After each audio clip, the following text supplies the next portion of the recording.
Good evening from the Don Stripe Studios in Wesley Chapel, Florida.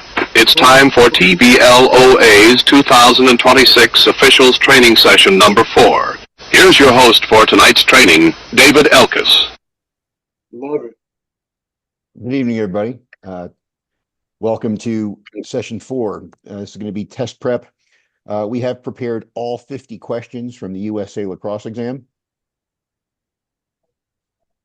So we would like to try and get through this as quickly as we can. One of the things that we're going to try and do tonight is we're going to try and pop up polls during each question. We'll present 50 questions. We'll poll the audience. Your participation is necessary.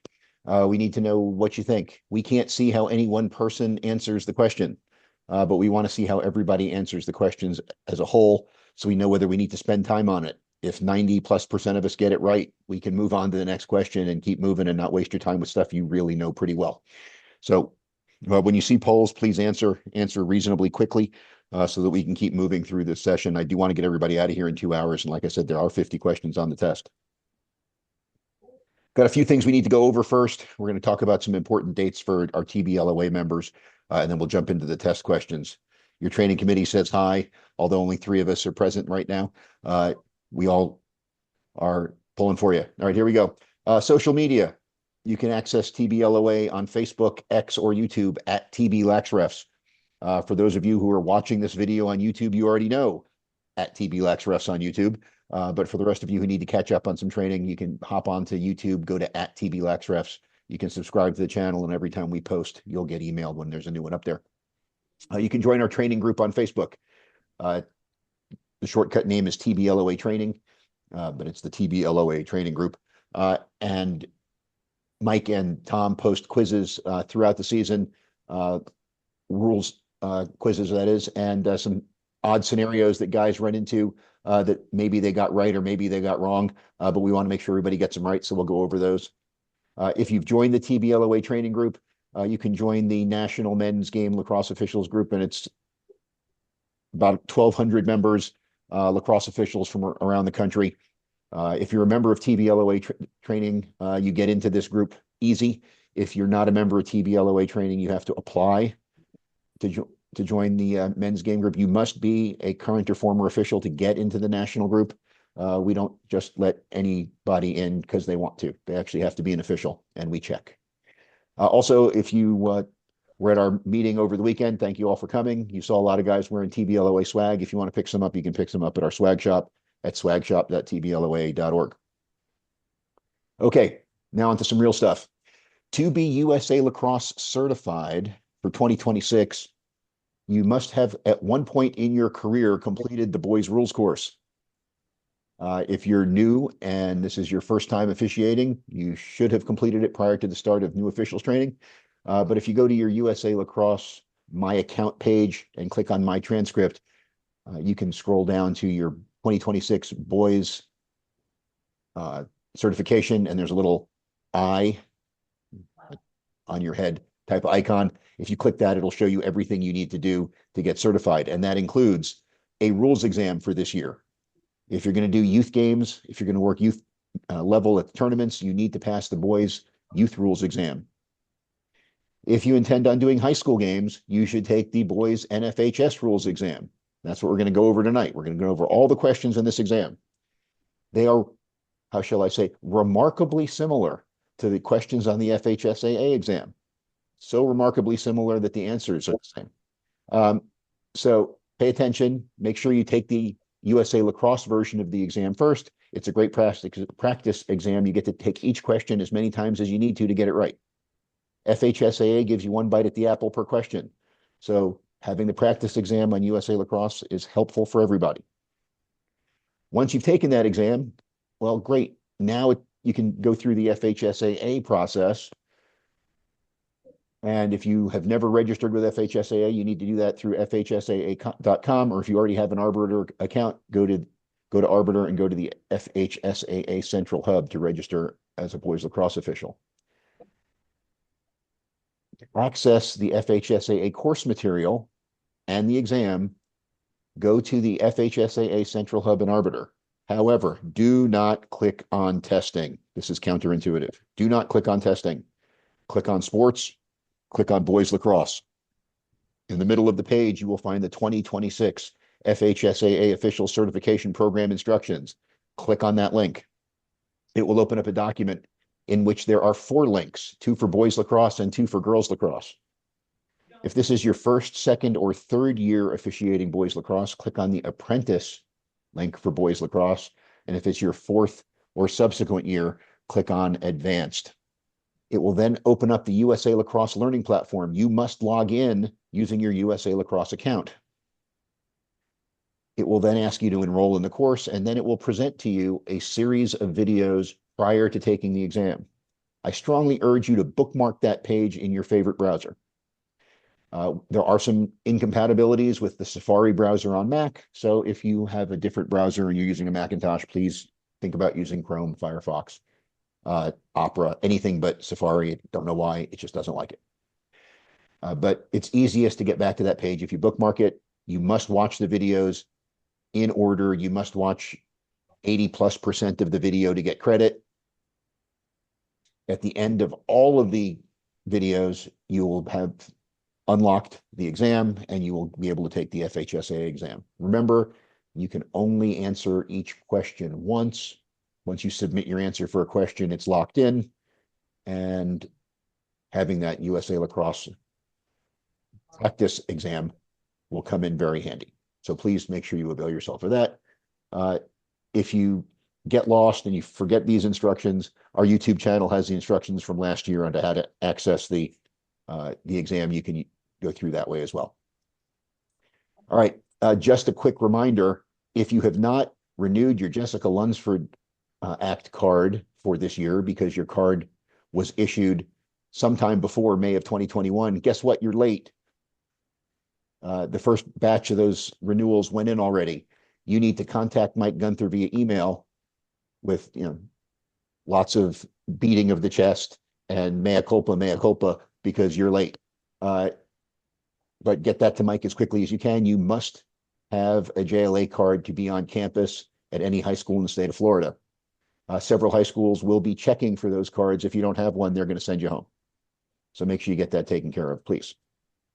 Important deadlines, if you haven't met them already, the last day to register for spring sports is the 3rd of February. If you haven't registered with FHSAA yet, let's get that done.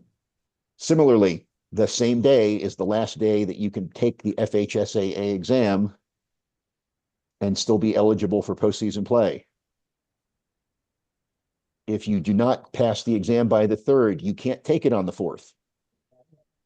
But you can take it on the 5th, and you can take it between the 5th and the 12th, and you can get your eligibility for the season back, but you cannot be postseason eligible if you pass the exam between the 5th and the 12th of February. Game dates that TBLOA members need to remember. Our high school jamborees start on 2/7. They're going to be in both Lakeland and at Lakewood Ranch. High school season starts Monday the 9th. Our youth jamboree is the 14th, and that's going to be at Keystone. And the youth season starts 2/21. We'll be putting out the list of sites for this year in the next few days, so you can plan accordingly.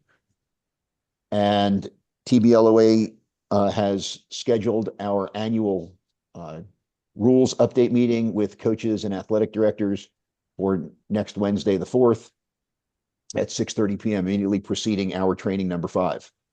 The youth program coaches will also be attending that. So we'll be doing high school coaches, athletic directors, and youth coaches at that meeting.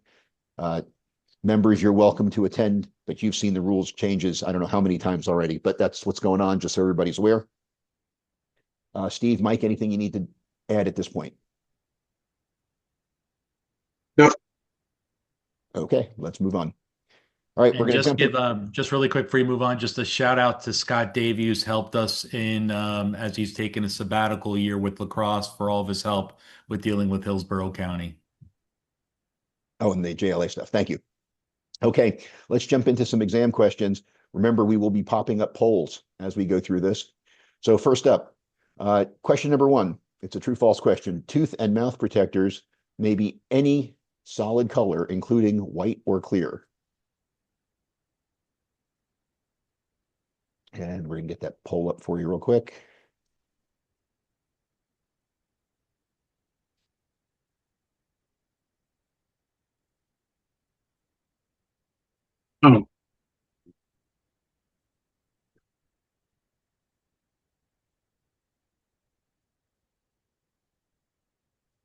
We've got 30 some people in the room. I'd like more than 13 responses to the poll, please.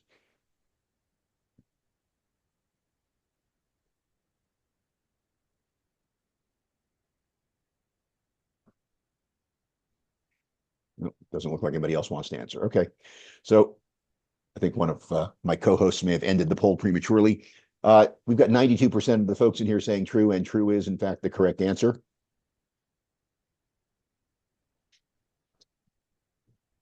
That's a rule change for this year, right? Up until this year, clear and white were not permitted to be mouth guard colors. Now they are.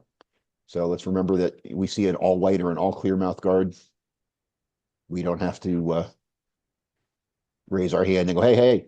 Nope, that's perfectly acceptable now. All right, moving on. Question 2. If B1, a defensive player, loses his helmet while Team A has possession, there is an immediate whistle. B1 must leave the field and serve a 30-second penalty. True or false?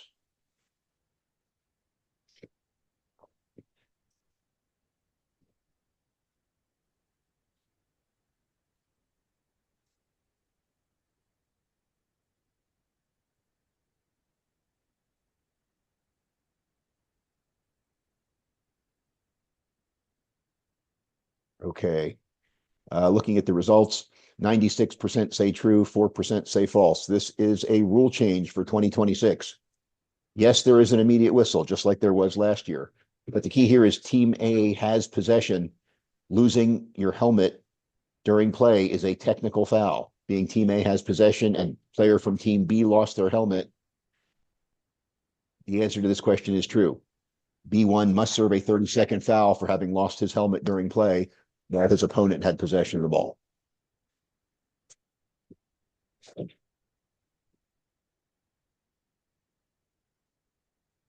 Okay, everybody seems to get that one right. All right, question 3. By rule, if a defensive player hits an opponent's helmet with his stick or his body, it is a minimum 1-minute non-releasable penalty. This is also a true or false question.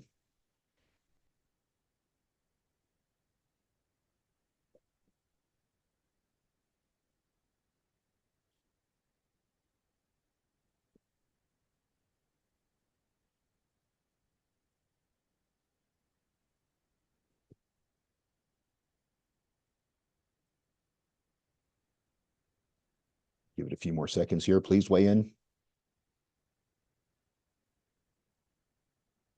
Okay, great. About 80% of you think the answer is false. 20% say the answer is true. Those of you who think it's true are incorrect. We can have a brush in high school lacrosse. So there can be contact with a stick to a helmet without it being a foul at all.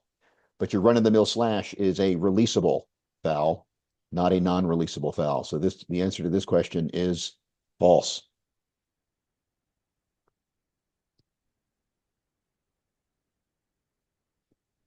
All right, yet another true-false question. If a face-off player's positioning must be repeatedly adjusted, a delay of game penalty can be called by an official. Face-off player's positioning must be repeatedly adjusted. A delay of game penalty can be called by an official. True or false?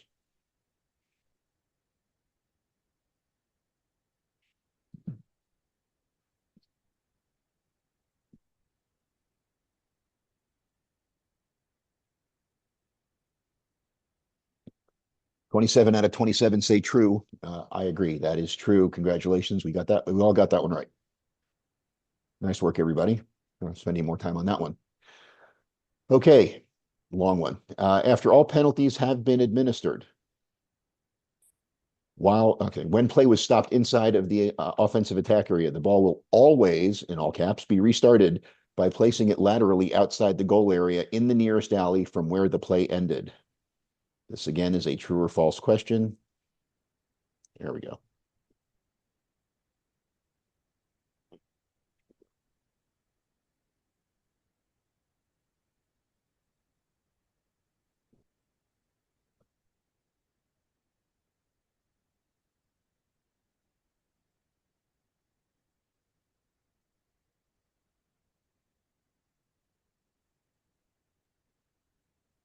Okay, let's see what we got here.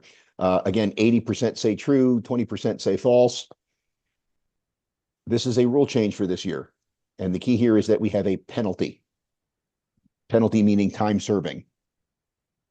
Play stopped inside the attack area. We're going to move it outside the attack area into the alley. Used to be that if we had a dead ball foul after the ball crossed the end line, we'd restart on the end line. That is no longer the case. So we are going to be moving the ball out of the attack area into an alley if we have a time serving foul. This is a rule change for this year. We're not going to restart. There's no way the offense can restart in the attack area except on an out of bounds play. If the defense has the ball, we wouldn't be calling it the attack area anymore, right? We'd be calling it the goal area or the defensive area. So we're not going to, this is a bit of semantics here. But again, we have to play with their semantics. So the answer here is going to be true.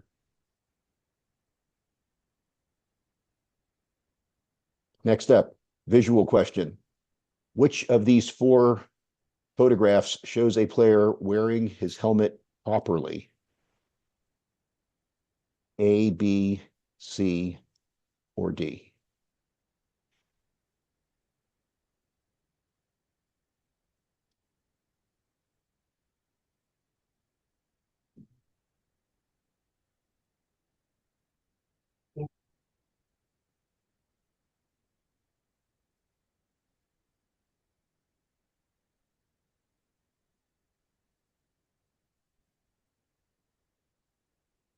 Anybody else want to jump in on this before I stop it? I guess not. Okay. 84% of you say C, 8% each on A and D.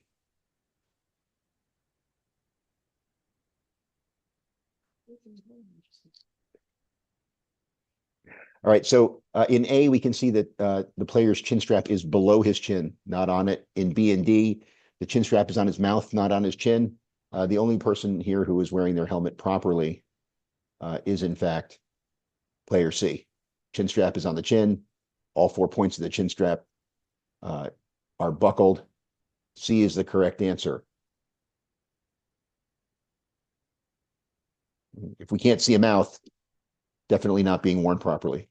We can see the bone of his chin like we can in A, definitely not wearing his helmet properly.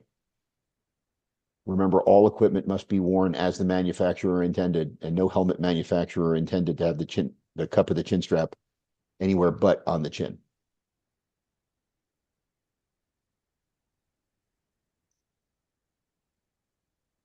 Okay, next up. A team can substitute its goalie off the field and replace him with a defensive midfielder to better execute a double team or a 10-man ride. This is another true-false question.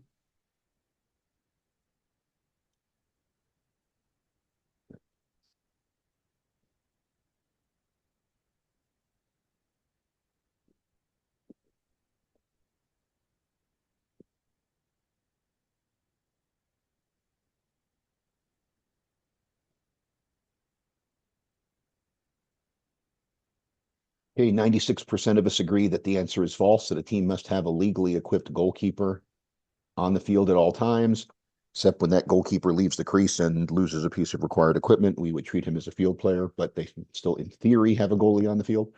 So yes, the answer here is false. We all got that one right. Good job, everybody.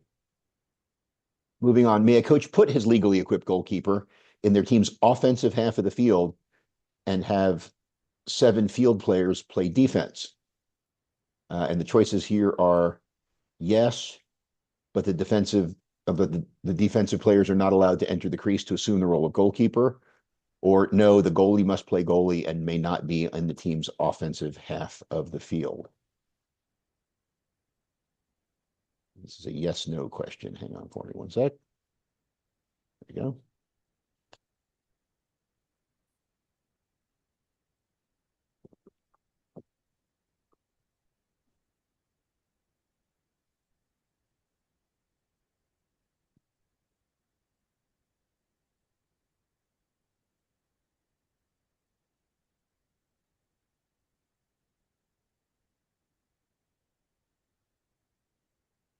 Okay, so 90% of us say yes, and 10% of us say no.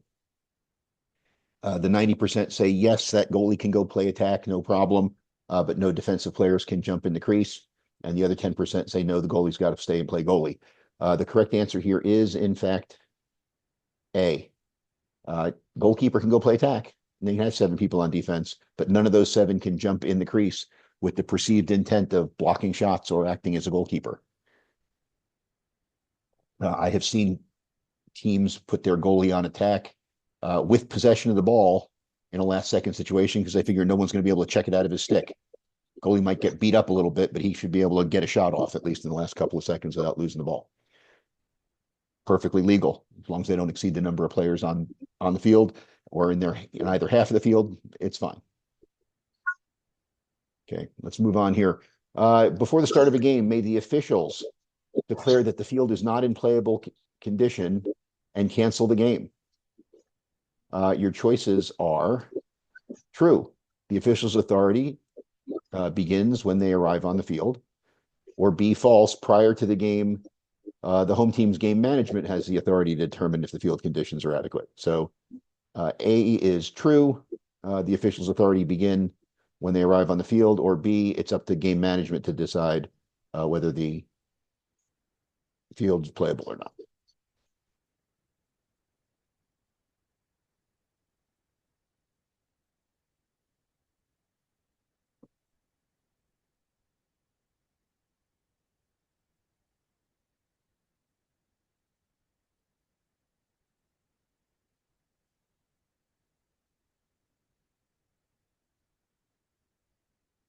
Okay, so we're back to 80-20 on this one. 80% say false, roughly 20% say true. While our authority does in fact begin when we arrive on the field, we don't have authority over playing conditions until the game starts. We have authority over the players before the game starts, but we don't have authority over whether the conditions are playable or not. The host management does. Once the game starts, then we get to make a decision as to whether or not we feel the game is the field is playable. Here in Florida, we have to then take that to the site administrator and make our case to the site administrator, who has final authority over whether or not we're going to postpone, cancel, suspend. And that's an FHSAA policy. But under NFHS rules, same as under FHSAA rules prior to the game. Once the game starts, it's a little different. Okay, players' arm pads must cover the elbow. Choices here are A, they must be worn as the manufacturer intended, or B, it's false. It's okay as long as they are wearing something on their arm.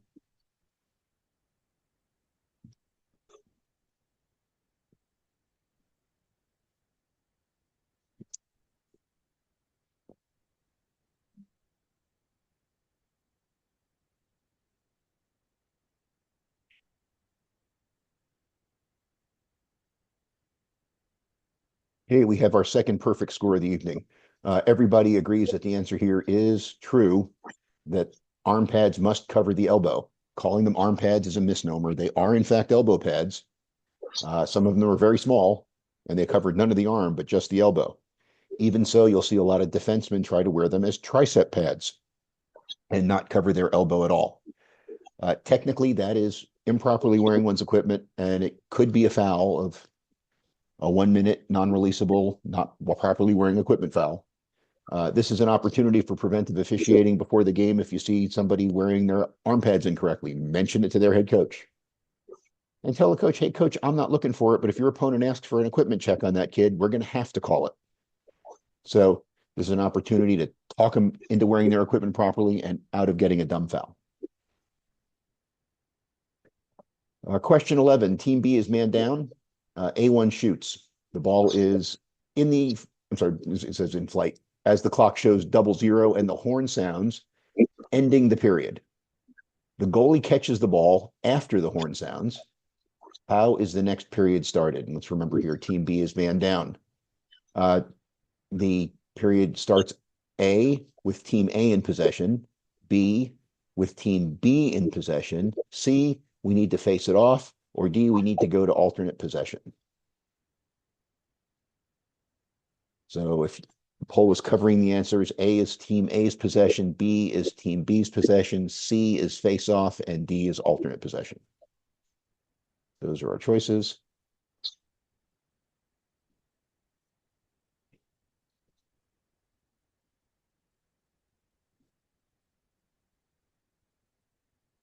Great. 90% of us say the answer is C. We're going to face it off. 7% went with option B and 3% went with option A. Thankfully, nobody went with alternate possession. The correct answer here is, in fact, C. No one had possession at the time of the sounding of the horn. Despite the fact that we have a man up, man down situation, we had a loose ball at the end of the period. We will face off to start the subsequent period. 90% of you got that right. Good job.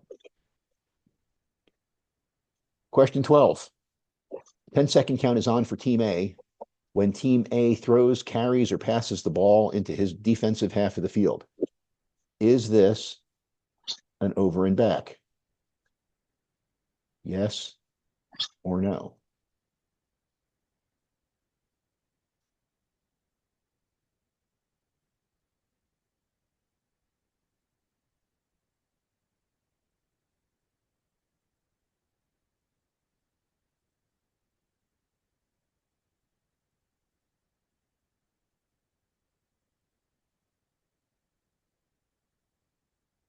Okay, 90% say no, 10% say yes. The majority is correct. This is not an over and back. Over and back does not hatch until the 10-second count has been satisfied. If in a three-man game, the single is chopping 10 count, we can't have an over and back until we have a touch in the box. So it can't be over and back. The answer here is no. Good job. Okay, this is part of the rule change this year. A working horn is required at the table on the sideline so that coaches may request a double horn for an officials conference. The ability to sound the scoreboard horn satisfies this requirement. True or false?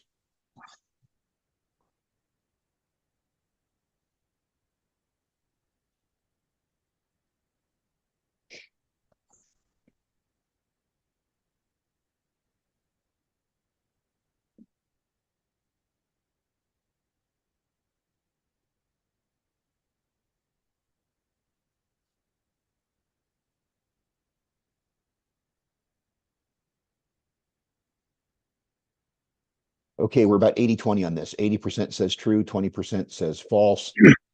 This is a rule change for 2026. We must have a working horn at the table. The ability to sound the scoreboard horn can satisfy this requirement if and only if the button for sounding the horn is available at the table. So if the console for running the scoreboard is at the table, then yes, that is then technically the ability to sound the scoreboard horn. If table personnel have to use a radio or a telephone to communicate with a scoreboard operator, that does not count.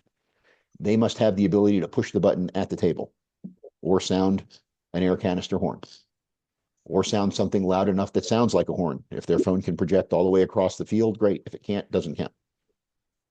Must have a horn at, soundable from the table. Okay, here we go. This is a crazy question. What conditions must be met for a successful restart? A, all offensive players must be 5 yards away from the player in possession of the ball. B, all defensive players must be 5 yards away from the player in possession of the ball. C, the player in possession of the ball must be stationary. Or D, both A and C.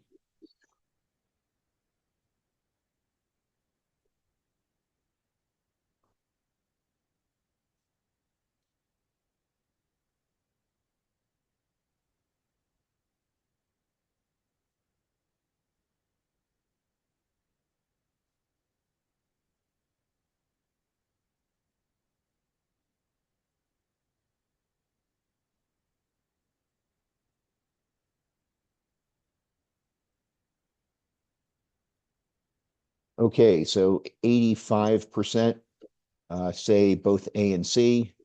10% have A, 5% have B. B is not necessary for a successful restart, except in the case of a slow restart, right? But for a quick restart, we don't worry about where the defenders are. We only worry about where the offensive players are. And yes, all offensive players must be 5 yards away from their teammate who has possession of the ball. And the player who has the ball must be stationary. They can't get a running start. So the correct answer here is, as 85% of us got, D, both A and C.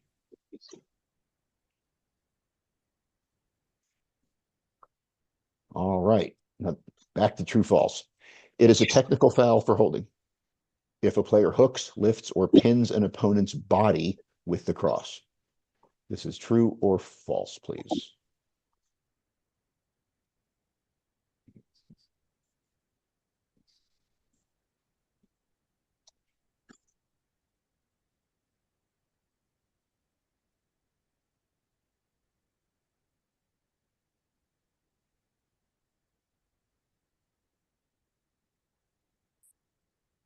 Okay, 95% say true, 5% says false. The language hook, lift, or pin was added to the definition of holding this year as a clarification, specifically to help officials adjudicate plays involving a crowbar, where a defender will get his cross up and under an offensive player's arm and lift his arm up.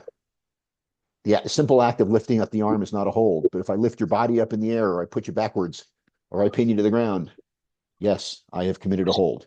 So the answer here is, as 95% of us got right, absolutely true. Good work, everybody. All right, question 16. A1 attempts to check B1 stick, but instead of hitting A1 stick, he makes slight contact with B1's head or neck area. What's the ruling? A, this is contact to the head or neck and a 1 minute non-releasable penalty. B, this is minimal contact, not a striking blow, a brush. It's a no call. C, in high school, any contact to the head is a slash. And I covered my answer here, 1 minute releasable penalty. Or D, this is direct contact to the head or neck, 2 minute non-releasable penalty. All right, again, the answers are contact to the head or neck, 1 minute non-releasable, no contact, I'm sorry, no call, it's a brush. C is slash, and D is direct contact.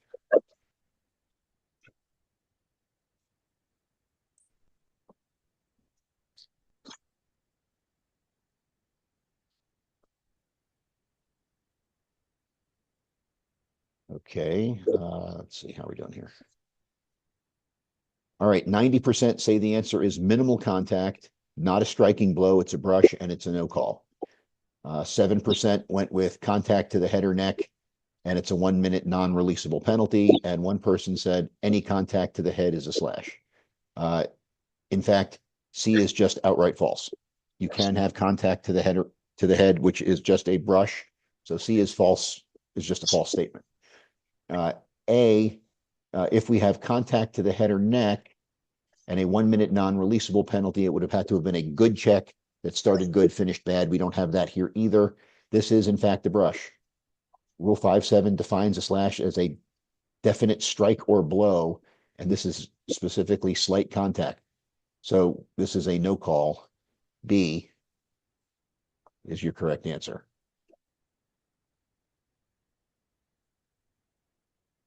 All right, question 17 is a video question. So I'm hoping everybody can hear the audio.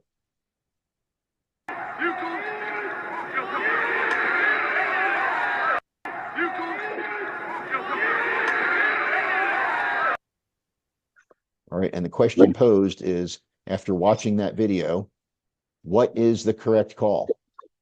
Is it A, contact to the head or neck, 2 minute non-releasable foul? B, slashing, a 1 minute releasable foul? C, slashing, a 1 minute non-releasable because it's contact to the head or neck? Or is it D, no call, the player was attempting to check B1 stick? Here's your poll. Again, if this covers it up, it was contact to the head or neck 2 minutes, slashing 1 minute releasable, slashing 1 minute non-releasable, or D, no call.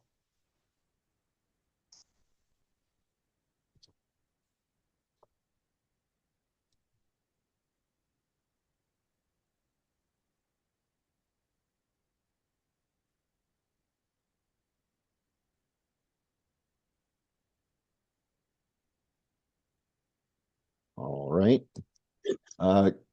Pretty spread out on this one. 60% say the answer is B. It is a slash with a 1 minute releasable foul. 20% go for C, that this is slashing, but it's a non-releasable for contact to the head or neck. 12% went with no call, and 8% went with a 2 minute foul. This is a straight up slash. Let's play the video one more time. We've got a shot, comes right down on top of the guy's helmet, and the official right on top of it throws his flag. This is not a brush. It was a definite strike, but it was not cross check. It was not a body check to the head or neck, and it was not a vicious slash. The contact to the head or neck rule is off the table here. This is going to be a standard slash. And then what's the penalty for a standard slash? That is a 1 minute releasable foul. The correct answer here is in fact B. One more time. We can watch that again. Great. Do we have any questions about that in the chat, guys? I don't see anything. Do you guys have anything in chat? No. Nope. All right. Moving on. Question 18.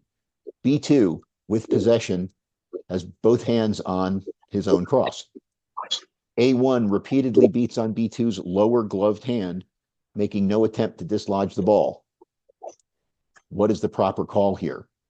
Is it A, this is a legal play because the gloved hand is considered part of the cross?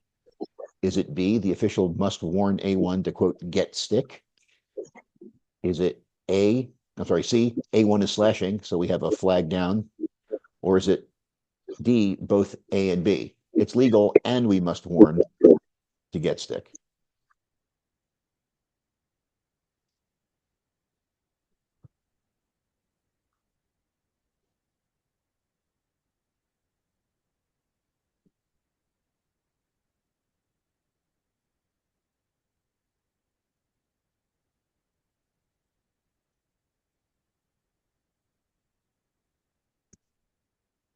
Anybody else want to jump in on this one before we stop the poll?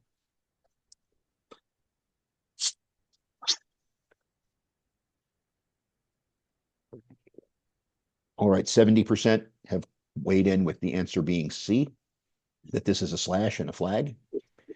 20% have gone for answer A, that it's legal because the gloved hand is part of the cross. And another 10% have weighed in that it's both A and B. In general, the glove hand is in fact part of the cross. However, there's actually a situation for this under the slashing rule. If an opponent just beats the glove, making no attempt to actually dislodge the ball, just trying to inflict some punishment on the player in possession's bottom hand, we do in fact have C, a slash, and a flag. So yes, the gloved hand is generally considered part of the cross, except when it's in contact with the boundary line.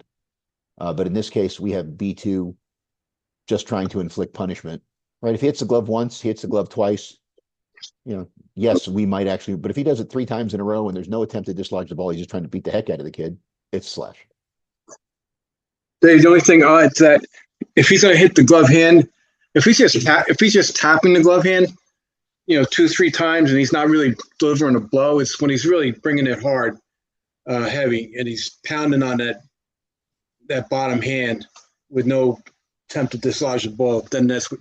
But if he just love little light taps, that's not really anything at all. Right. Well, I think that's why they specifically use the word beats here. Beats, right. To emphasize that it was not a love tap. Good point.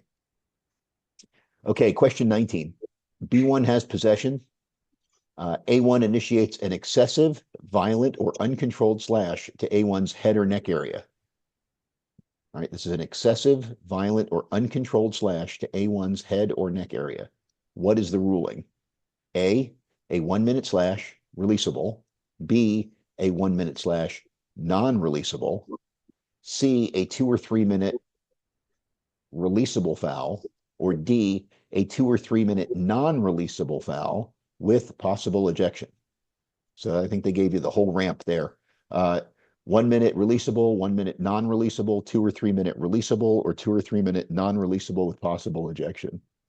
Those are your choices.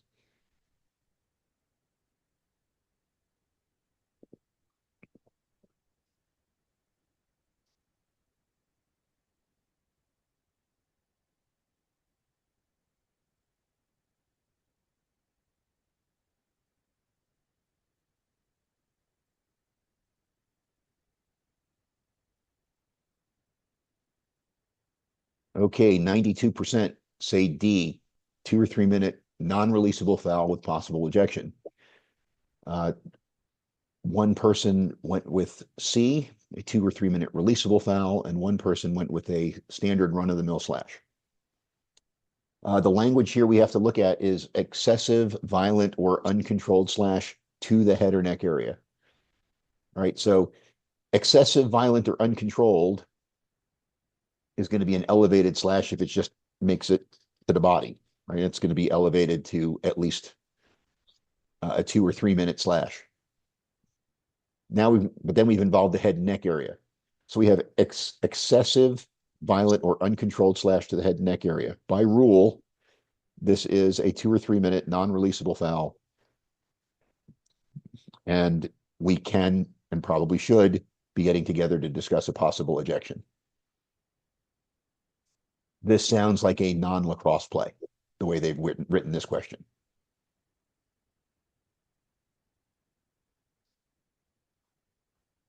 All right, an unnecessary roughness call may be made on an otherwise legal body check if the check was avoidable, deliberate, or excessively violent. Is that a true or false statement?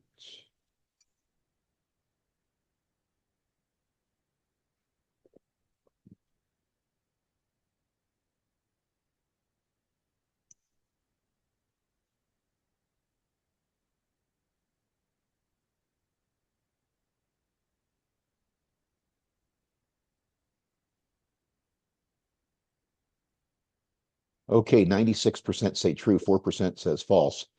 One of the definitions of unnecessary roughness means that it was avoidable, deliberate, or excessively violent. So yes, the answer here is true. Think about it this way. Your run-of-the-mill late hit was avoidable because it was late. Could have been a perfectly legal check, but it was late, so it was avoidable. That's right in the definition of unnecessary. 96% of you knew that. Let's move on. Oh, still on unnecessary roughness. Unnecessary roughness can be either a releasable or a non-releasable time-serving penalty. Is that statement true or false?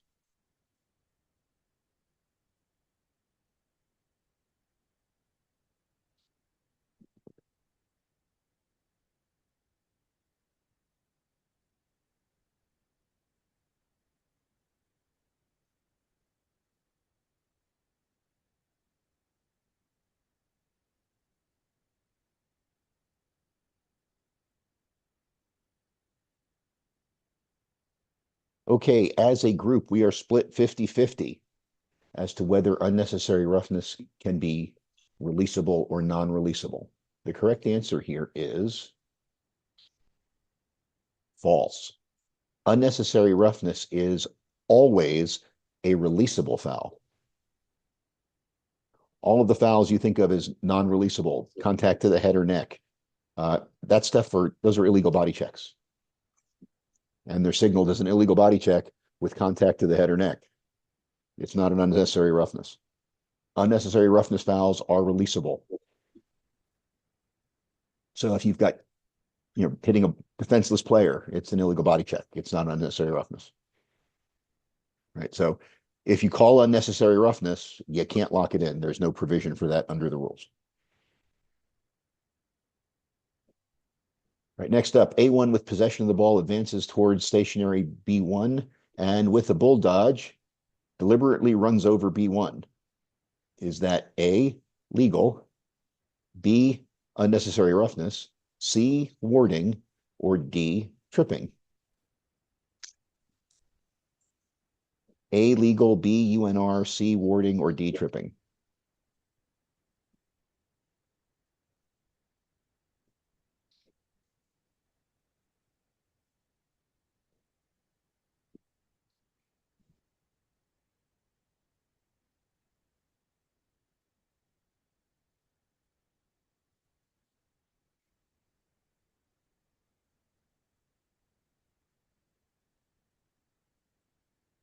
Okay, 70% of us went with unnecessary roughness, 20% with warding, and 10% legal play.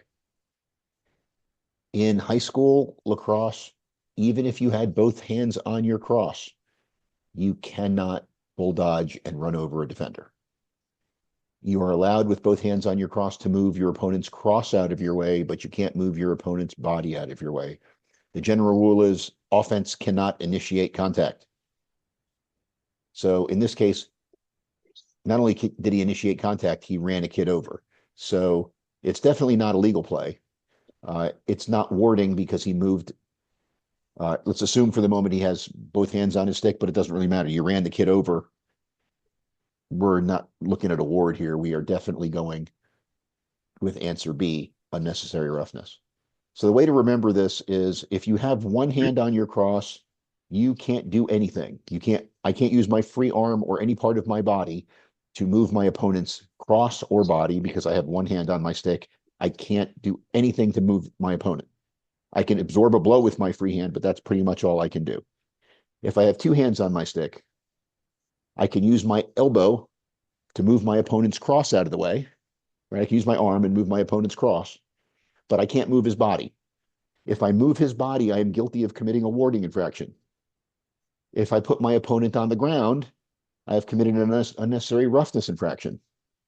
And if I use the top of my head to do it, I've speared him, and that's a 2-minute me initiating contact with my head spearing foul. So the general rule is offense can't initiate contact other than setting a legal pick, in which case they're standing still and the defender still runs into them.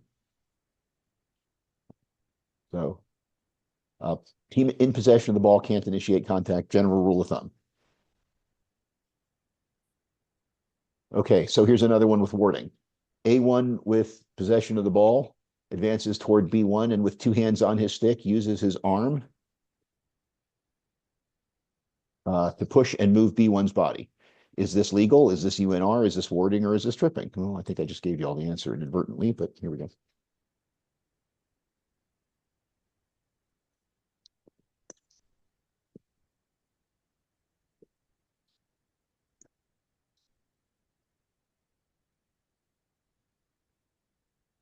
Okay, so 90% of us were listening in the last question.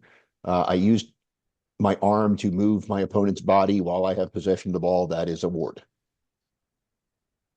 Right. To whoever is being silly and saying tripping, unless you have contact with the legs and the kid falls down, we don't have a trip. Correct answer here is C, warding. The 90% of you got that right. Nice work. Okay, which of the following is a slash? Excuse me. A1 shoots the ball and its follow through hits B1 on the helmet. Answer choice B, A1 attempts to catch a pass and hits B1 in the face mask. C, A1 swings his cross and strikes B1, who has both hands on the cross, with a violent blow to the elbow. Or D, all are legal plays, no slash in any of the above situation.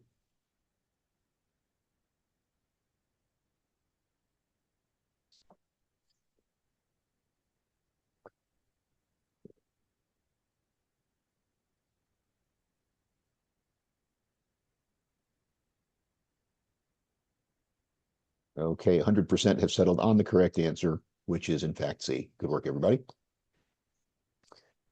Okay, in which of the following scenarios is A1 not guilty of warding? You're going to beat this warding thing to death, aren't they? Okay, A1 in possession of the ball with his one hand on his cross uses his free arm to push B1's cross. In B, A1 uses a swim move using his free arm against the shoulder of B1 to gain separation. In C, A1 is reaching out with his free hand in a swatting motion, but is not making contact with the stick or body of B1. And D, all are examples of warding. So the question here is, which is not a ward? All right, so this is a negative question. Which of those is not a ward? If you think they're all a ward, the answer is D. So which of these is not a ward? If you think they're all wards, you should choose D. All right. Thank you, everybody, for the quick replies on this one. 90% of us have gone with C, that A1 is reaching out with his free hand in a swatting motion, but is not making contact. That is correct. There's no contact. There's no foul. So C is the correct answer here. Clearly, if I'm using my free arm to push B1's cross, I've committed a ward in A. If I'm pushing my opponent's body in B, I've committed a ward. But here I haven't moved my opponent. I haven't moved his cross. I've made no contact. So C is not a ward. Good work. Those are large. Okay. A1 with both hands on the cross raises his forearm and directs B1's cross away, creating space. Is this A, a legal play, or B, warding?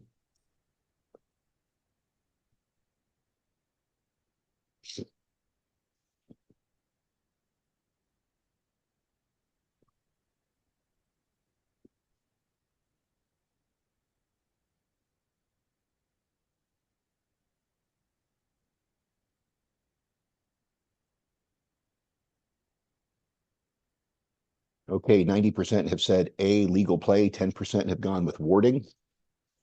Again, with both hands on the cross, I can use my arm or my elbow and move my opponent's cross. That is a legal play. 90% of us got that right out of the gate. Nice job.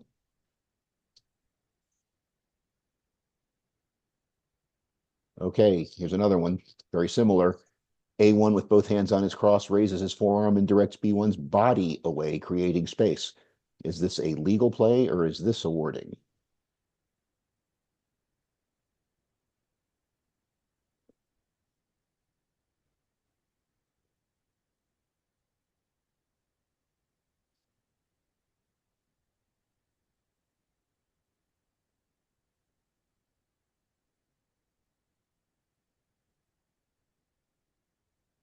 Okay, 96% have gotten this correct. It's absolutely B, award. And to the one person in the crowd who has to be contrary, thanks, I appreciate it. This is still award. All right, next up, A1 has possession of the ball and A2 is attempting to set a pick. A2 is not motionless. His feet are wider than shoulder width, and A2's stick is parallel to the ground. B1, seeing A2's feeble attempt to set a pick, runs around A2 and continues to defend A1. No contact was made with A2. What is the ruling? And your choices are A, this is an illegal pick. B1 was forced to adjust his defense of A1, or B, no call, there has to be contact for it to be called an illegal screen. Your choices are A, illegal pick, or B, no call.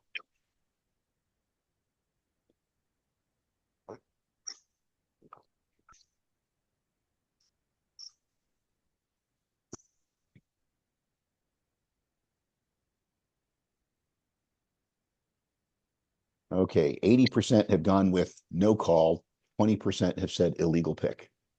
So let's talk about this for a sec. Everything A2 did here was wrong. He was not stationary. His feet were not inside his shoulders, and his stick was not inside the frame of his body. But he got bailed out by B1 not running into him. Actually, this is bad coaching. You see a guy setting a horrendous pick like that, run into him, get the call, right? There's no contact, then we don't have an illegal screen. So the correct answer here is B. He did everything wrong and got away with it because there was no contact.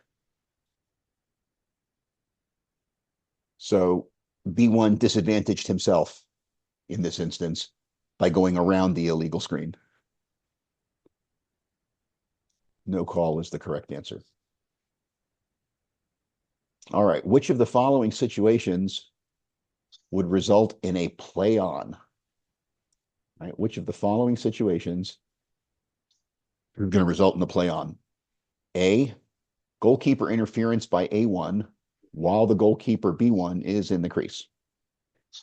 B, while team B has possession outside the crease, A1 runs through the crease during the ride. C, during a loose ball, A1 steps offside. D, during a loose ball, B1 pushes A1 from behind. Or answer E, all of A, C, and D. So your choices here are A, B, C, D, or E, and E is a combo answer of A, C, and D.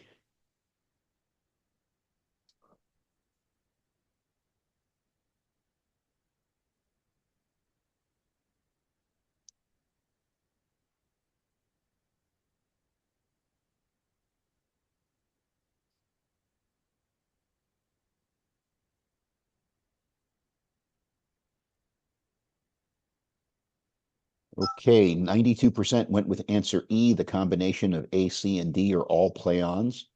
One person said answer C. Well, C is a play-on, but so are D and A. And one person said the one thing that's not a play-on, that's a flag. B is a flag.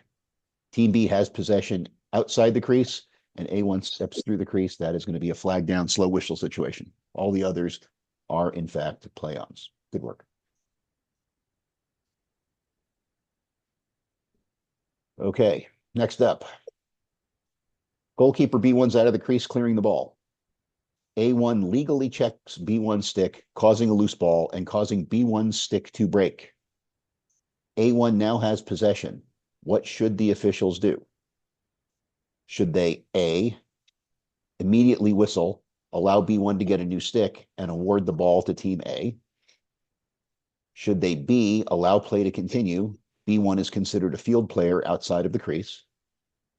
C, if B1 continues to play without a stick, flag down. Or D, both B and C.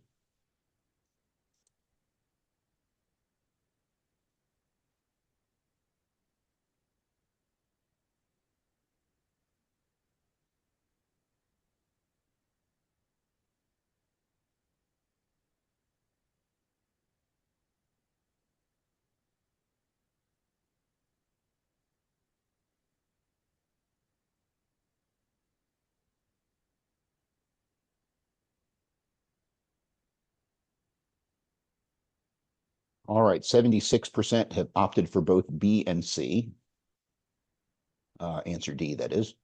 12% went for option B, and 12% went for option A. This was a rule change from a couple years ago.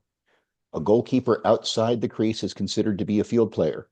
So just like anybody else, if he breaks his twig, we don't stop play unless that twig is in a scrimmage area and poses a risk of injury to somebody. We let play continue. If a player plays with a broken stick or continues to play without a stick, we would have a flag down. So the answer here is going to be D, both B and C. If the goalkeeper's cross breaks while he's in the crease, we would have an immediate whistle unless a shot was in the air. But that's not the situation described, right? It specifically says that the goalkeeper is out of the crease. We treat him just like every other field player in that regard. So D is the correct answer here. Next up. Oh, we got something in the chat. What do we miss? That's an old question. We'll come back to that one a little bit later. I skipped over that. Sorry, guys, I missed it. Michael, I'll get to your question in a little while. B1 slashes A1, flag down, slow whistle. Team A scores. Immediately after the whistle, the officials realized that A2 was offside. What's the ruling? Okay, so let's go through our choices. Choice one, it's going to be no goal, and B1 serves a 1-minute penalty, and the ball is awarded to Team A. Option B, it's no goal and simultaneous fouls. B1 serves a 1-minute foul, A2 serves 30 seconds, and it's going to be Team A ball. In option C, it's no goal, a correctable error by the officials. We reset the clock to the time before the slash and resume play. Or D, the goal's going to count. B1's going to serve a 1-minute penalty, and we face off.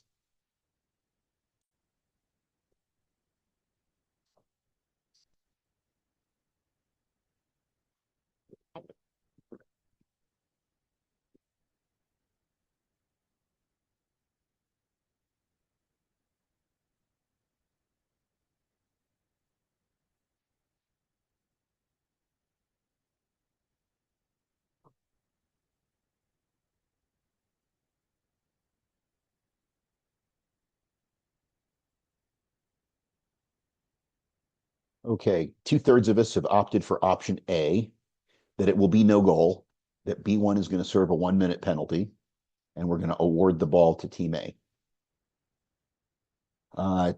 17% went for option B, and 8% each for options C and D. So let's talk through this.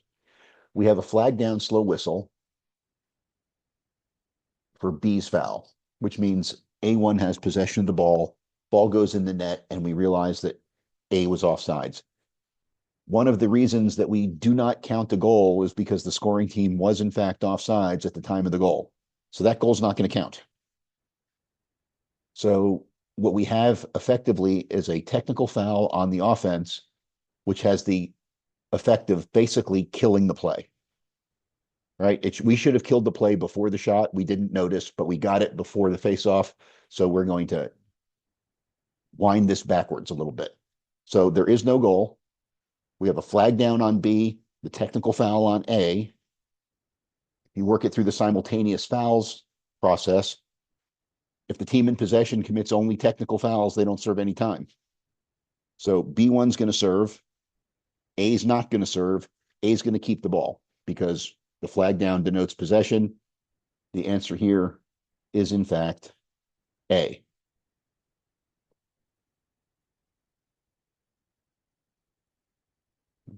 Offense can't score if they're offside, so the answer can't be D. Now, if we conduct a face-off and third official comes, oh yeah, I realize they were offsides, but they'd already scored. Once the face-off happens, we can't fix anything. But in this case, we noticed it immediately after the whistle. We can fix it. Next up, A1 is within 5 yards of a loose ball. B1 holds A1's cross with his own cross, preventing A1 from participating in the play. What's the ruling? Is this illegal procedure? Is this a hold? Is this no call because it's legal? Or is this D, either A or B? A is legal procedure, B is holding, C is nothing, it's legal, and D is take your pick of A or B.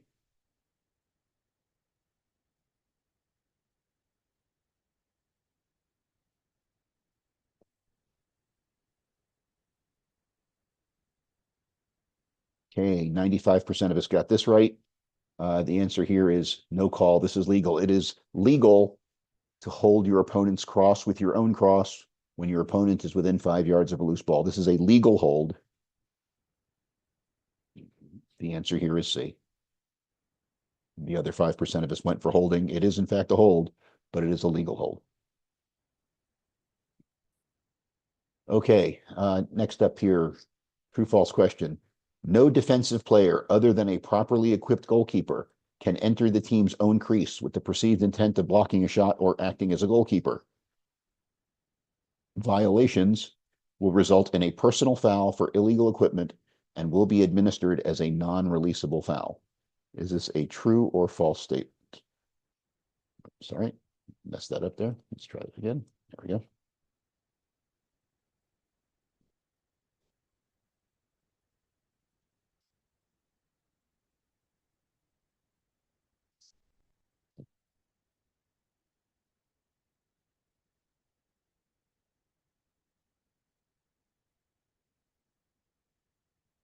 Okay, this is a rule change here in 2026. This answer is true. In years past, the first time a team violated, it would be a conduct foul, and the subsequent violation would be a releasable unsportsmanlike conduct foul. They have stiffened the penalty, and the first time any player on the team does this, they will be assessed a personal foul for illegal equipment because they are not a properly equipped goalkeeper. So this is true. You will administer it as a personal foul for illegal equipment. Because we tend to point to what equipment is illegal and we signal that foul, I would suggest you point to your throat because he's missing a throat protector. That's the only thing that makes sense to me. Illegal equipment, no throat protector, can't be a goalkeeper. That's a 1 minute not. It's a 1 minute and off.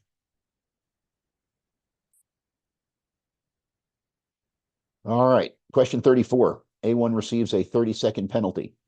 With 10 seconds left on the penalty, the coaches swap A1 out of the box for A2, who will return to the field when the penalty expires.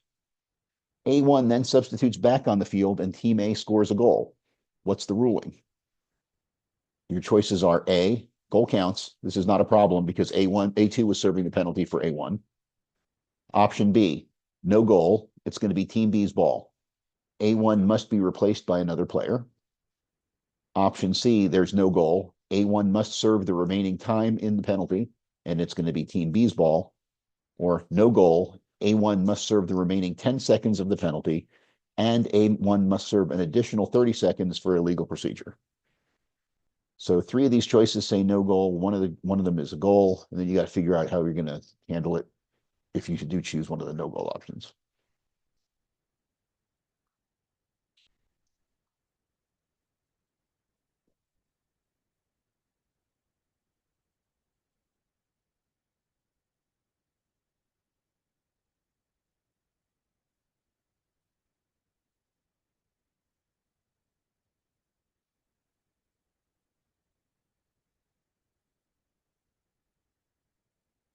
Okay, we are really split on this one.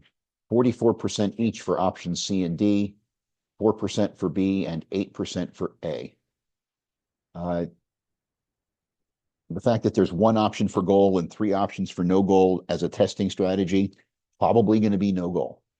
So we can throw out answer A because it's just a crazy outlier in this case, right? But let's talk through this. At the time the goal is scored, A1 still has 10 seconds left on his penalty, but he's on the field. So we have an illegal procedure on the offense. So they can't score. But A1 still has penalty time. He's got to go back to serve the remainder of his penalty. So we're going to look at C and D here and go, okay, A1's got to serve the remainder of his 10 seconds penalty. But because Team A had the ball when he committed the illegal procedure foul, it's a turnover. And it's going to be Team B ball. If he ran onto the field while his opponent had the ball, the correct answer would be D. But it would be difficult for them to have scored a goal if they didn't have the ball. Possible. I mean, he could have had an own goal. But in this case, his team had the ball when he ran back on the field, and they scored. They can't score. They've got an illegal player on the field. But because they had possession at the time, it's going to be Team B ball. No goal. Any questions about that? All right. Moving on. Question 35. B1 pushes A1, creating a play on. While the ball is still loose, A2 pushes B2. What is the ruling? Do we have A, an immediate whistle? As a play on denotes possession, we have simultaneous fouls, and A2 is going to serve a 30-second penalty. We have an immediate whistle with simultaneous fouls, and both B1 and A2 are going to serve 30-second penalties. We have an immediate whistle. A2's push kills the play on, simultaneous fouls, no time served, Team A ball. Or D, an immediate whistle, loose ball technical fouls cancel each other out, award the ball via alternate possession. It's a lot to process. Go ahead and I guess in all cases we're having an immediate whistle. The question is, what do we do thereafter?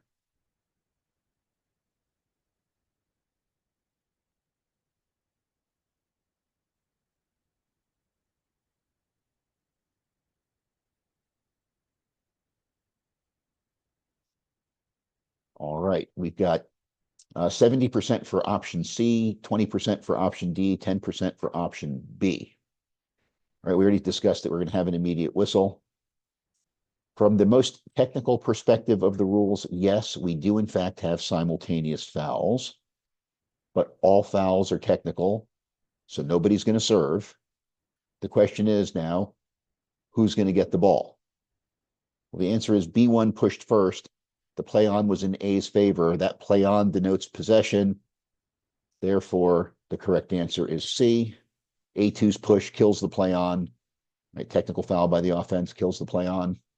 And the team who was offended, rather, kills the play on. And it's going to be Team A's ball.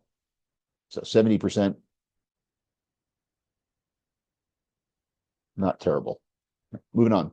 Which of the following are mandatory 2 or 3 minute non-releasable penalties? Right? Which of these carry a minimum 2 or 3 minute rather, non-releasable foul? A, targeting a defenseless player. B, body checking a player from his blind side. C, entering the field from the substitution area and body checking a player who was looking the other way. Or D, all of the above. Targeting, blind side, entering the field from the substitution area, or D, all of the above.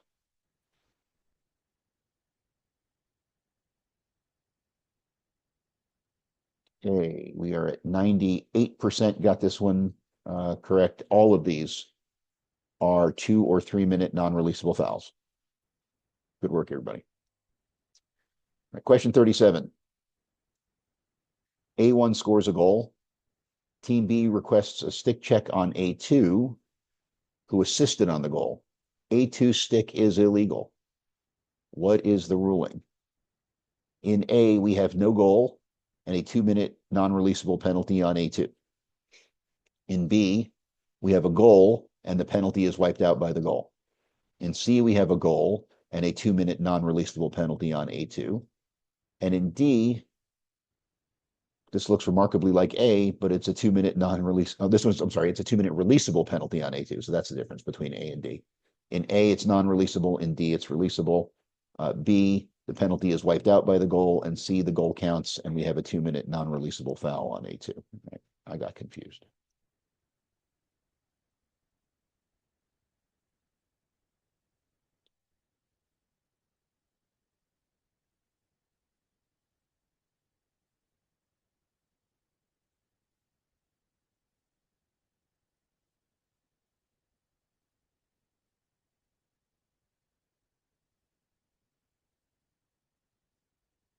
All right. 85% went with option C. And then the remaining 15% were split between A and D.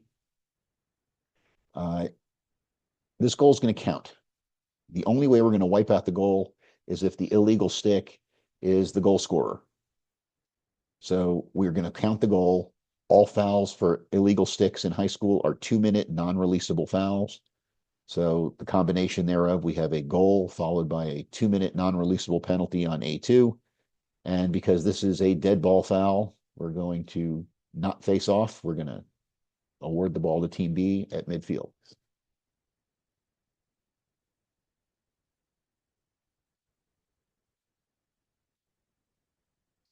All right, next up. B1 slashes A1, flag down, slow whistle. A2 interferes with B2, and the whistle stops play. What is the ruling? All of them say simultaneous fouls. All of them say B1 serves 1 minute. In A, A2 serves 30 seconds, and it's Team A ball. In B, A2 serves 30 seconds, and it's Team A ball. That's the exact same answer. In C, A2 serves no time, and it's Team A ball. And in D, A2 serves no time, but it's Team B ball, as the last foul was on Team A. Okay. Those are your choices. A and B are the same word for word. And then we have C and D where A2 doesn't serve. The question then becomes between those two, who gets the ball?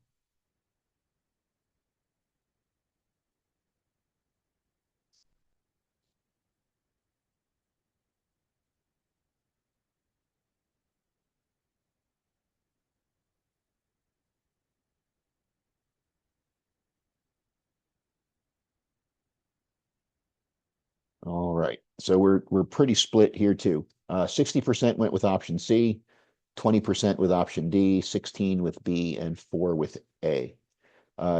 Test taking strategies. If 2 of the answers are identical, they're probably both wrong, because you can't pick one to be right if 2 answers are identical. So I would have thrown out A and B on that basis alone. So given that, let's look at C and D. What's the difference between C and D? Who you give the ball to? So we have a flag down because B/A1, which means team A has possession of the ball. The simultaneous foul on A2 is a technical foul, which has the same effect of just killing the play, right? We got a flag down, offense commits a technical, it just kills the play. It is not a time-serving foul. And team A, because of the flag down, is going to keep it. The correct answer here is going to be A. I'm sorry, C. Team A gets the ball.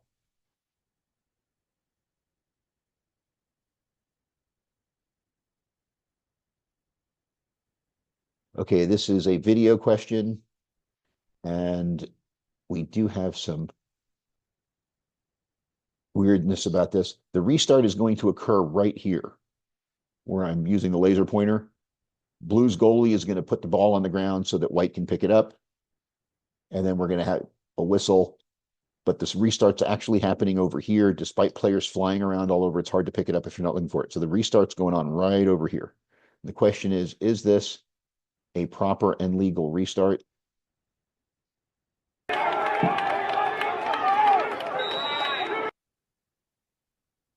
Watch it one more time. All right, your choices are A. No, it's not a proper restart because the goalie gets 5 seconds to return to his crease.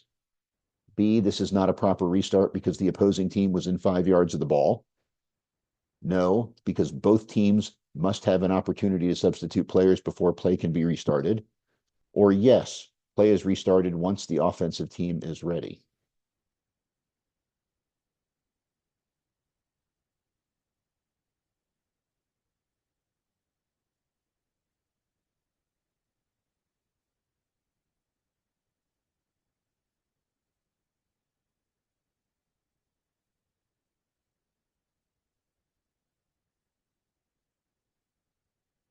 Okay, 85% went with option D, that this is a legal and proper restart. 12% said no, the goalie gets an opportunity to get back to his crease. And 3% went, both teams must have an opportunity to substitute. Clearly, this is somebody who's been around a while and was waiting for both hands up and the horn and all that fun stuff. C is incorrect. The goalie no longer gets 5 seconds to return to his crease. That is a 2026 rule change. So this is option D, a legal and proper restart. Goalie gave the ball to his opponent and started sprinting back to the crease right away. White restarted. He was stationary, showed the referee the ball, and the official restarted play.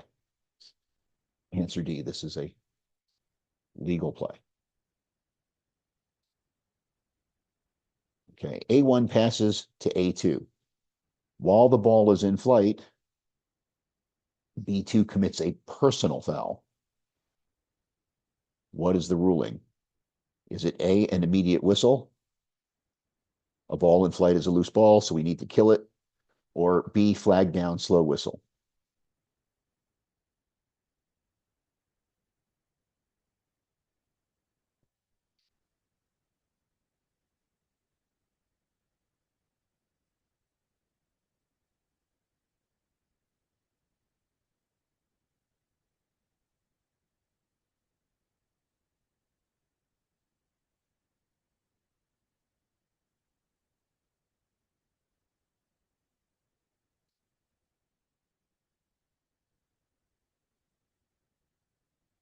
Okay. 3/4 of us went with flag down, slow whistle. 25% went with an immediate whistle. Yes, the ball is loose. However, this is the exception. We do, in fact, throw a flag here, and it's a slow whistle. We give Team A the opportunity to catch the pass and press the advantage here. So, yep, ball's in the air. While the foul's committed, A2 catches the pass. It's a flag down, slow whistle. This is not an immediate kill. This is the exception to the I've got a flag down with a loose ball situation. A pass from teammates from A1 to A2. And a personal foul, we're going to throw a flag. If there was a technical foul, we would play on. They maintain the ball, we would play ons off. But a personal foul, we're going to flag down slow whistle, not flag down immediate whistle.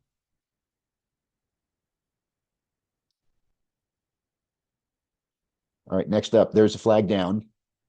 A1 passes to A2 behind the net. B1 deflects the ball out of bounds. After the officials administer the penalty, where is the ball going to be restarted? And the answers given here are A, at the spot it went out, same as a timeout, or B, in the alley. I guess we are to assume, being he passed it to A2 behind the net, that the ball went out over the end line, where this question doesn't make a lot of sense. So we're going to assume the ball went out of bounds over the end line. So are we going to restart it at the spot it went out, just like we would do for a timeout, or are we going to restart it in the alley?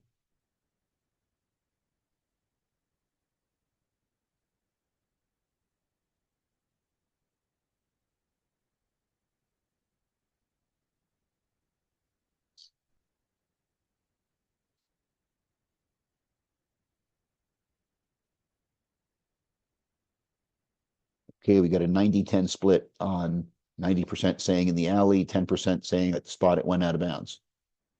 This is another rule change for 2026. When we administer a foul and the ball's in the attack area, we are going to move it to an alley, even if it went out over the end line. So in this case, it's going to start in an alley. Now, if it went out in the alley, you're already there, no big deal. But in any case, we're going to be starting in an alley. So the correct answer here is in fact B.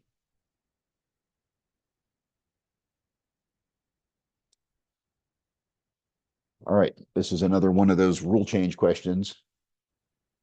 Cones are now required at the corners of the team area in the diagram on the right-hand side of the screen. So we've always had cones at the top of the substitution box. They're asking, are we now required to put these two circles here, those cones at the corner of the team area?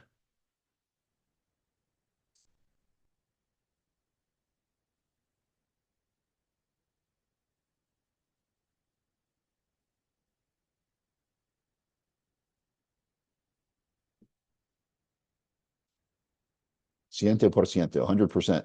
This is true. A lot of us have been doing it down here for a while anyway, but NFHS has codified it. Yes, we now need 4 cones at the substitution area.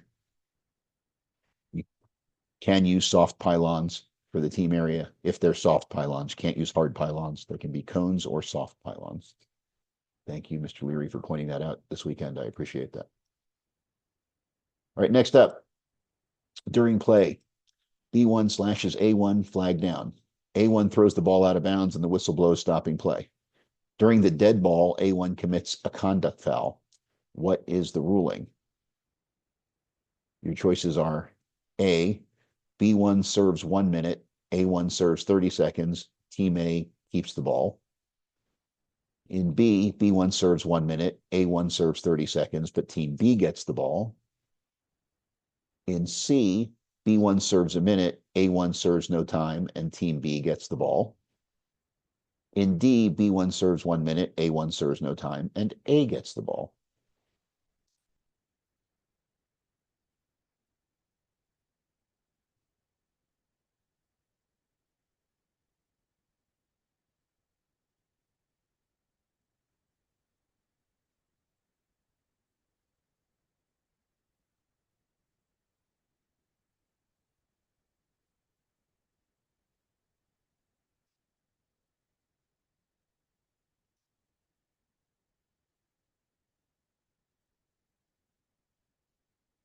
Okay, we're fairly split on this one, so let's go through it together. First up, all of the answers agree that B1's going to serve 1 minute for that slash. Play stops. B1's going to go for a minute. Now we have a dead ball foul on A1. These are not simultaneous fouls, although we are going to adjudicate them together, right? So B1's going to serve a minute, which means A was going to get the ball. A1's conduct foul is a technical foul. If you have a technical foul and your team has possession, it is simply a turnover. So the answer here is going to be C. B1's going to go in for a minute, but team B is going to get the ball where we would have restarted it otherwise. They don't get a free clear out of it. This is going to be in team B's half of the field. We don't know where the ball went out of bounds, but we do know that that team A was going to start with the ball somewhere in team B's half of the field. Had the ball been in the attack area, it would have been in an alley. If it had been in team A's half of the field, we would have advanced it. They would have gotten a free clear on the time serving foul.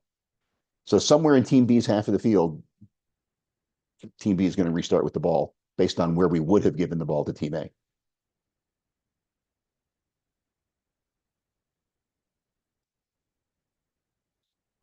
Question 44. I know this is boring as heck, guys, but we're almost done. B1 slashes A1, flag down. B1 then slashes A1 again as A1 is attacking the goal. Second flag down. A1 shoots and scores. What is the ruling? Your choices here are no goal. The ball is dead immediately once there is a second defensive foul. Or B, goal is good. Scoring play in progress overrides the second flag down. The whistle stop and the whistle stopping play until the scoring opportunity is complete. They're missing some words in there, but I think you guys understand what they're going for. I just got to find the poll choice. There it is.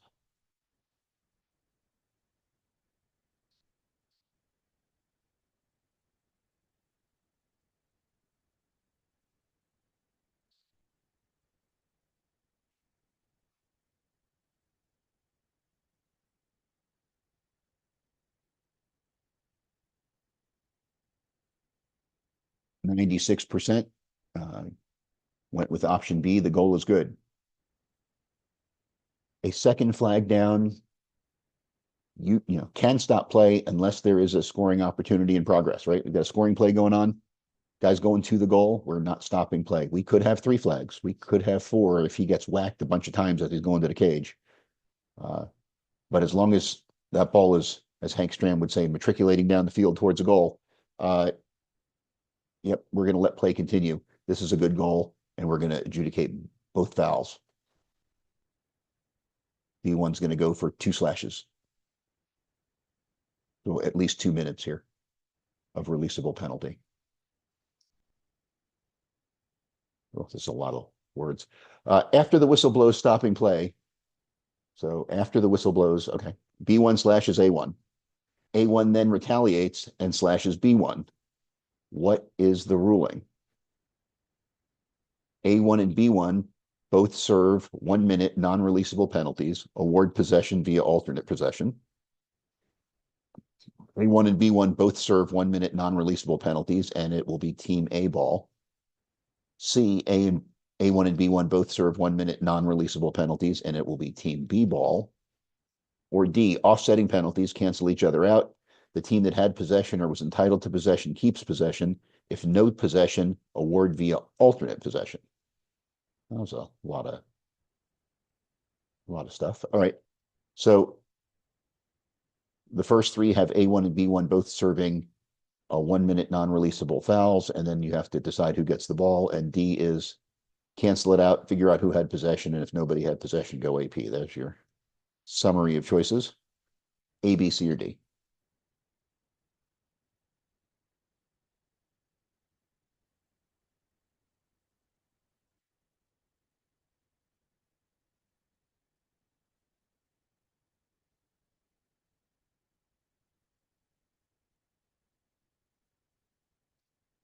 Okay, 60% went for option C, which is everybody, both of them serve, and team B is going to get the ball. Just for record, 25% went with option A, 15% went with option B. So everybody understands that both A and B are going to serve 1 minute fouls. The question is, who do we give the ball to? These are not simultaneous fouls. These are dead ball fouls with sequence. So B1 slashes A1 is a dead ball foul. B is going to go for a minute. and A is going to get the ball. But then A1 slashes B1. Now, because we're adjudicating the fouls at the same time, those fouls are going to be non-releasable fouls for the lowest common penalty time, in this case of equal duration. So they're both going to be locked in fouls. But the last foul was on A, so it will in fact be Team B's ball. The correct answer here is C. Dead ball fouls with sequence, we're going to award the ball to the last offended team.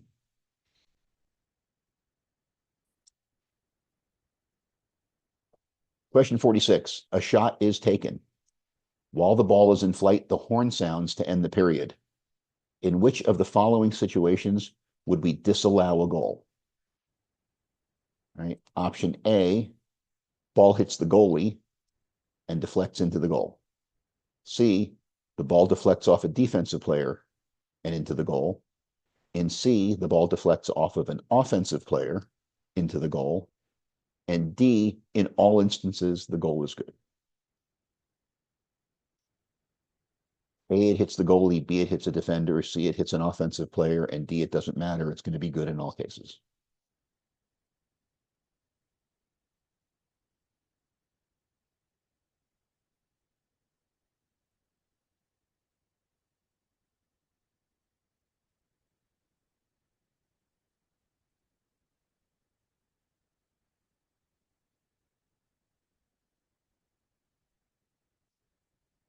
Okay, 75% went with option C.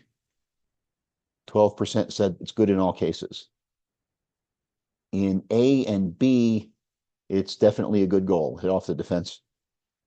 As long as the shot was released before the horn, and it says it was because the ball was in flight when the horn went off. It hits off a defensive player and goes in, that's a good goal. Hits off an offensive player, it is not a good goal because effectively they've gotten a redirect or an additional shot. The answer here is going to be C. If it hits the offensive player after the horn, it is not going to be allowed to score. So of these scenarios, we would disallow a goal if it hit off an offensive player after the horn. Question 47. Two opposing players are fighting for a loose ball and the ball goes out of bounds. The official awards the ball to Team A. Team B coach calls a timeout. As the timeout is ending, Team B coach shows the official a video replay of the play, trying to convince the official that the Team A player kicked the ball out of bounds. What is the ruling? Your choices are, in A, the official uses the video replay and overturns the call and awards the ball to Team B. Or B, the official informs the Team B coach that the use of video in any decision is prohibited.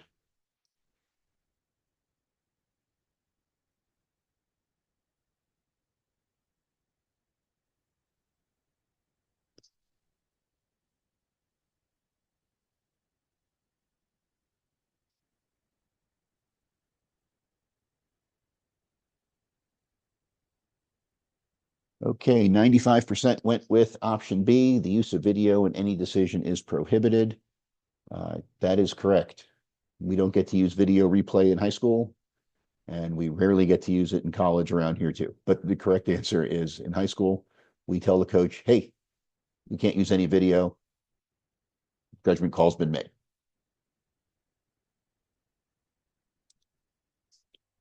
Question 48. In the event the coach disagrees with the ruling on the field, the coach may, should say may, but that's a direct copy out of the USA Lacrosse exam question. The coach may request an official's timeout, A, to debate a judgment call, B, to have the officials concur about a judgment call, I guess he meant conference, for the purpose of discussing a possible misapplication of the rules, or D, to argue about a call.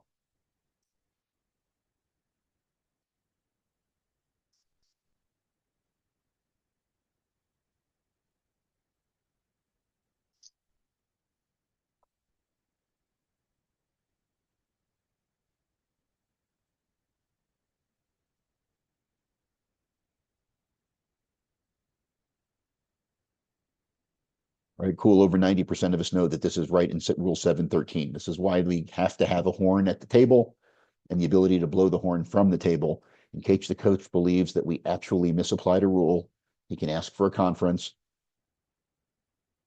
He and the crew chief will get together, discuss his query about a misapplication of the rules. If after that conference the call is overturned because of misapplication of the rules, we fix it as best we can under the rules and we move on. If the coach is not, in fact, asking about a misapplication of the rules, or his argument is just bogus and we don't do anything but tell the coach that he's just wrong, the coach is charged a timeout. If the coach doesn't have a timeout, he incurs a delay game foul. But he can't argue a judgment call. He doesn't say, I want you guys to talk about it. Too bad. Can't use a timeout to argue. All right, we're almost there, guys. Question 49. If a team has 4 players with time-serving penalties at the same time, which of the following is the correct ruling? A, no more than 3 players can be in the penalty area serving penalties at the same time. B, the penalty time for the 4th player will not start until one of the first 3 penalties ends. C, if a goal is scored, all 4 players may immediately return to the game. Or D, both A and B.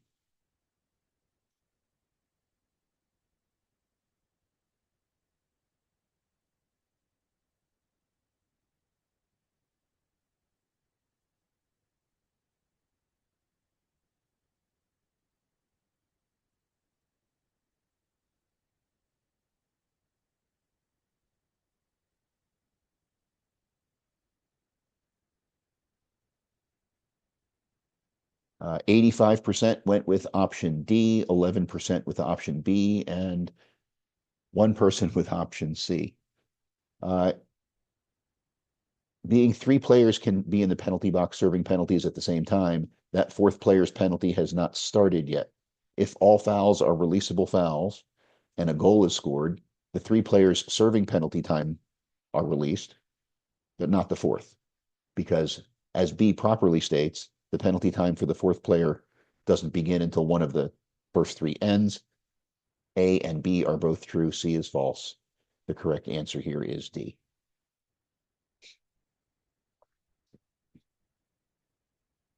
Last question. During the game, a fan is being abusive towards players and officials on the field. Who should address the individual? A, the referee and only the referee. B, the biggest official on the crew. C, all of the officials in the crew together. Or D, the site director.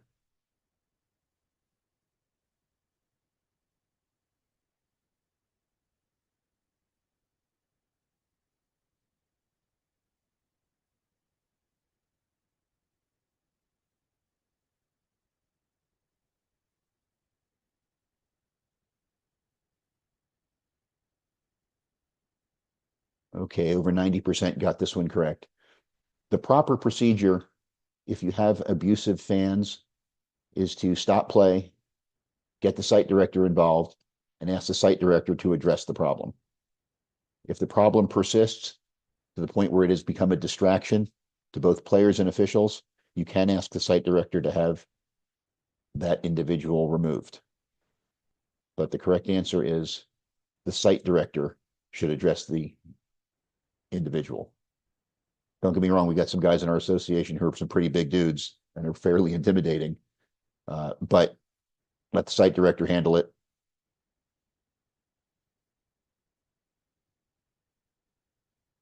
Amazingly, we've gone through all 50 questions on the USA lacrosse exam. You will find that they are the same 50 questions on the FHSAA exam.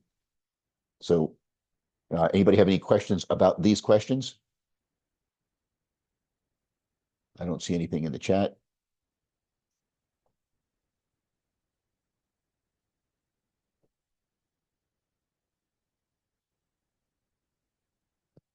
That's fantastic. Thanks, everybody.